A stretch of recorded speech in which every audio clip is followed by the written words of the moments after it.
Hello gold farmers, welcome to another golden rats farming video. Today I'll be showing you guys a pretty good internal shadow farming location.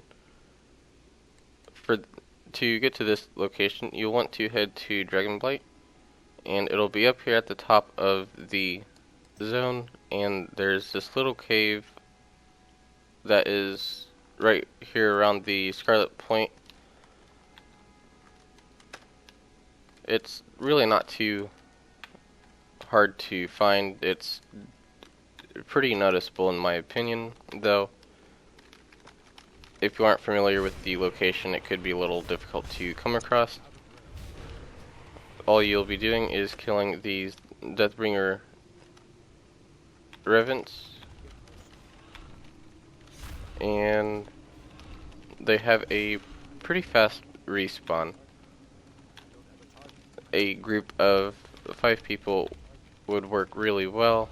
A monk setting right here wouldn't be a bad spot either, because this is where a majority of the mobs spawn. Though I do use the Bear Tartar and it helps me out quite a bit. I also have the legendary boots that increases your movement speed. Those help out as well, especially for solo farming at least. And I've noticed after about 10-15 minutes of farming here, the mobs do tend to slow down on their respawn, although you can still get a decent amount of the crystallized shadow. The crystallized shadow is used in a various amount of transmog items. You use 10 of them to turn into the eternal shadow, and it sells for a decent amount. It says for regional it's about 80 gold, which really isn't bad.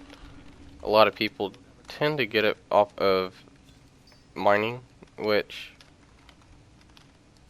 for miners you may or may not want to try this location. I do personally like it for the sole fact that you can focus on the one type of eternal at a time, as opposed to getting the eternal earth, which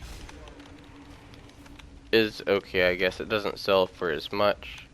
It's not used in as many transmog items, and it can just be a pain to gather quite a bit.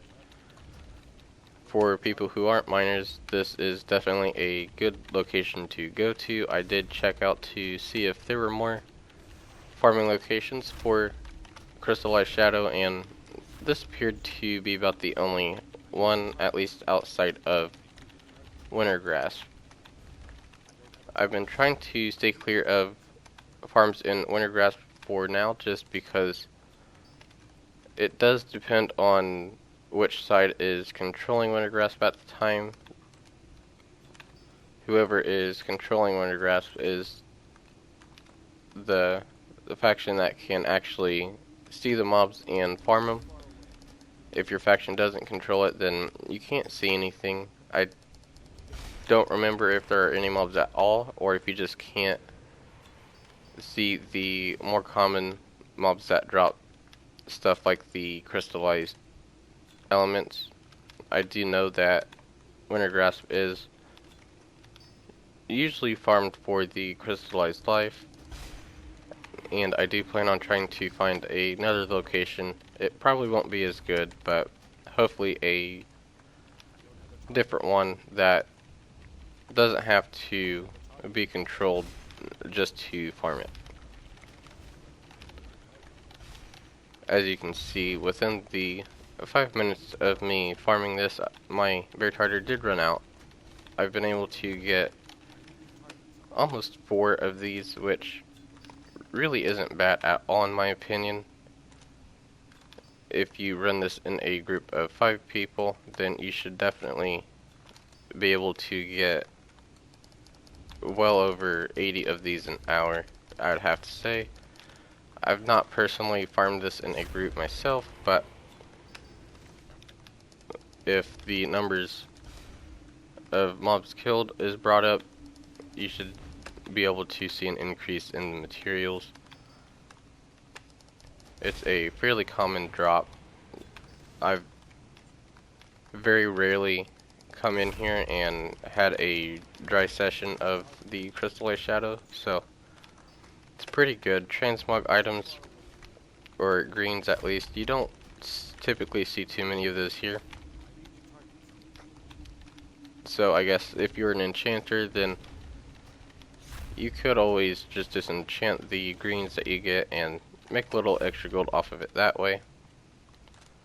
Although, that will be it for this guide. I will show you guys a little bit more of what you can do with the Eternal Shadow and how you can maximize your gold off of farming this location in tomorrow's video. So thanks for watching. Don't forget to give the video a thumbs up and subscribe for more content.